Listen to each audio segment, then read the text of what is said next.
السلام علیکم ورحمۃ اللہ وبرکاتہ۔ پروردگار عالم سے استدا ہے جہاں بھی رہیں خوش رہیں، آباد رہیں، شاد رہیں۔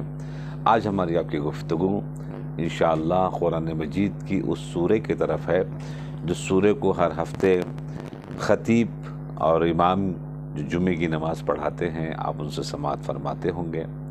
آئیں آپ پہلے ان سے ہم پیغمبر اکرم ائمہ معصومین سے سنتے ہیں کہ اس سورہ کے پڑھنے کا ثواب کیا ہے۔ امام صادق علیہ السلام ارشاد فرماتے ہیں کہ ہمارے شیعوں کے لیے لازم ہے کہ وہ سورہ جمعہ اور سورہ سبح حسمہ ضرور پڑھا کریں شب جمعہ کو۔ لازم قرار دیا ہے امام جعفر صادق نے۔ کچھ اس کے لیے راز ہے جو راز انہوں نے کھولا نہیں ہے، بتایا نہیں ہے، مگر ہاں کچھ بھی معاملہ ہے بہت بڑا ہے جس کے سبب سے ہمیں اور آپ کو عمل کرنا چاہیے۔ اس کے بعد پھر دوسری بات امام جعفر صادق علیہ السلام سے ہے کہ من قرأ لیلا اور نہارا فی صباح و مساء امن من وسواس الشیطان، جو بھی شخص اگر قرات کرے گا چاہے وہ رات میں، چاہے وہ دن میں، چاہے وہ صبح میں، چاہے وہ شام میں، امن من وسواس الشیطان، وہ امن میں رہے گا، محفوظ رہے گا، کس سے؟ شیطان کے شر سے، وسواس سے۔ وغفر له ما یاتی من ذلک اليوم الی یوم الثانی، یعنی جب پڑھے گا اس وقت سے لے کر اس کے بعد تک کی جو منزل ہوگی وہ الحمدللہ محفوظ رہے گا اور شیطان اس کے اوپر عمل یا حملہ اس کے اوپر نہیں کر پائے گا۔ یہ ہے ایک اہم ترین اس کا فائدہ۔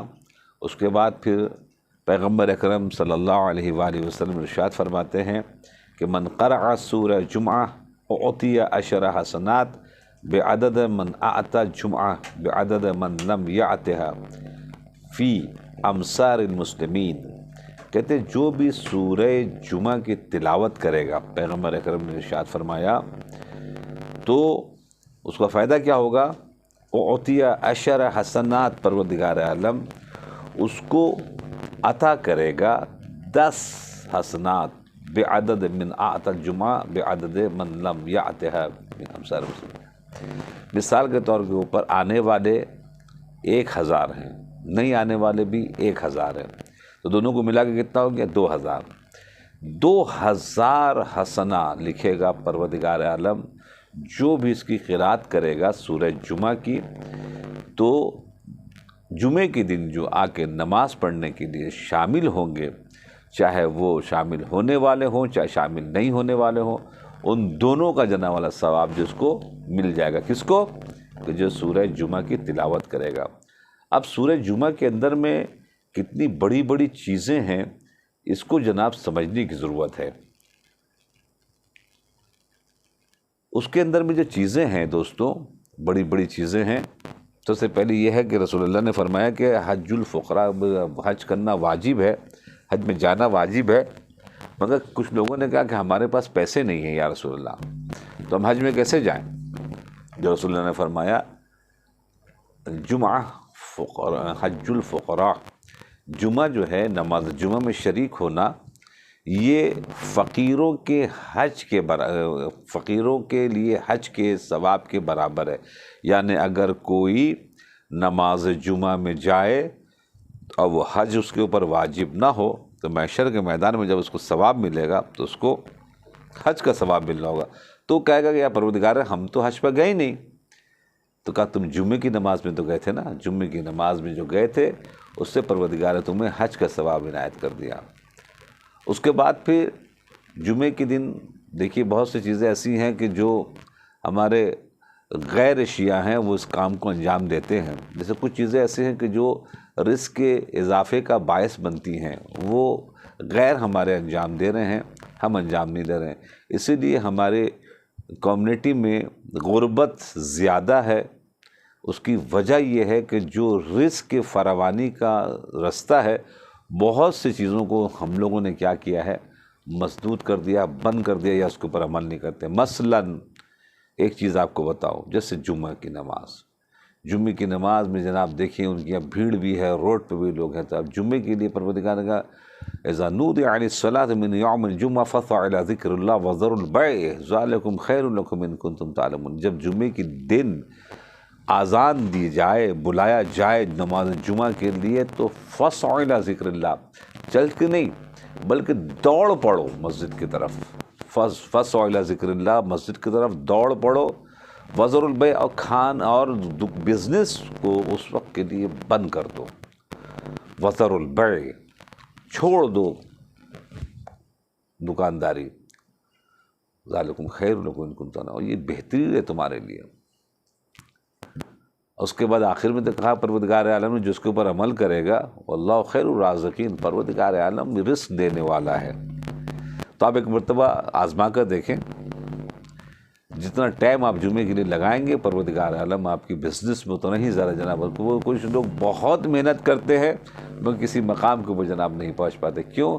اس لیے انہوں نے رزق تو حاصل کرنا چاہا مگر وہ ذریعہ استعمال نہیں کیا جس ذریعے سے جناب والا ان کو معاملہ مل جاتا۔ اور یہ جمعہ جو آنے والا ہے یہ امپورٹنٹ ہے، اس کے عنوان سے جو ہمارا قبلہ اول ہے وہ خطرے میں ہے، اور اس کا فاؤنڈیشن بہت ویک کر دیا ہے یہودیوں نے، کسی وقت بھی وہ مسجد کو گرانے کے لیے آگے بڑھ سکتے ہیں۔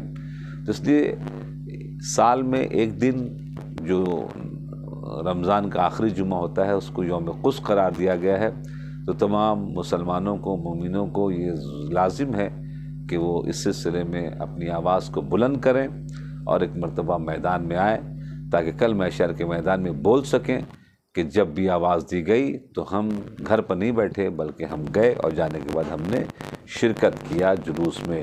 یہ تھی ہمارے آج کی گفتگو سورہ جمعہ کے پڑھنے کا ثواب، اور پیغمبر اکرم صلی اللہ علیہ وآلہ وسلم نے جناب اللہ کیا فرمایا ہے وہ ابھی آپ نے سماعت فرمایا۔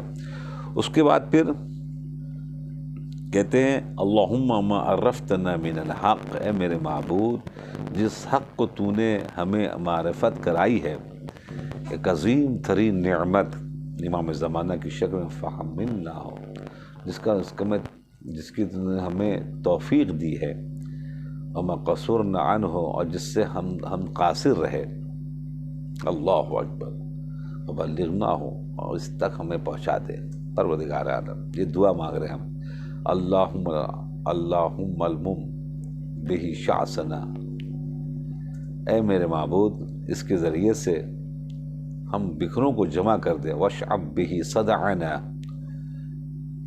بہت سے اختلافات ہیں، رنج ہے، غم ہے، گلہ ہے، شکوہ ہے، بہت زیادہ ہے مومنین کے درمیان، پروردگار عالم اس کو دور فرما دے، وارتق بہ فتقنا، اور اس کے ذریعے سے ہمارے جھگڑے ختم کرا دے پروردگار عالم، وکسر بہ قلتنا، ہم بہت کم ہیں، ہماری قلت کو کثرت میں پروردگار عالم بدل دے، وعزز بہ ذلتنا، اور ذلت کو پروردگار عالم عزت میں تبدیل کر دے، واغن بہ اعلنا، اس کے ذریعے سے ہمیں نادار سے توانگر بنا دے، وقت بہ انواع مغرمنا، اور ہمارے قرض کو ادا کر دے پروردگار عالم۔ بہت سے مومنین قرض دار ہیں، پروردگار عالم تجھے امام زمانہ کا واسطہ ہم سبھوں کے قرضوں کو ادا فرما دے، واجبر بہ فقرنا، اور اس کے ذریعے سے ہمارا فقر دور فرما دے، وسد بہ خلتنا، اور ہماری حاجتوں کو پروردگار عالم پورا فرما دے، ویسر بہ عسرنا، ہماری تنگی کو آسانی میں بدل دے۔ یہ ہے ہم نے دعا مانگی ہے، کس میں؟ ہم نے دعا مانگی ہے دعا افتتاح میں، اور ہم آخری مرحلے میں جا رہے ہیں۔ دوستو عزیزوں، اگر آج اس ماہ مبارک رمضان میں اگر ہمیں ہماری مانگی ہوئی چیز نہ ملے تو پھر اللہ اکبر، پھر یہ موقع ملے گا سورہ عرفہ کے دن، اور سال میں جو یہ امپورٹنٹ مہینہ رمضان کا ہمیں اور آپ کو ملتا ہے، اس میں جتنا زیادہ ہو سکے، اب چونکہ بڑے اختتامی ایام ہیں، اپنے آپ سے اور اپنے اللہ کے درمیان میں جو رابطہ ہے اس سے محکم تر کر لیں، چونکہ اگر اس نے ہاتھ پکڑ لیا تو کوئی آپ کو روک نہیں سکتا، اور اس نے چھوڑ دیا تو کوئی آپ کو منزل تک پہنچا نہیں سکتا۔ والسلام علیکم ورحمۃ اللہ وبرکاتہ وعجل فرجہم۔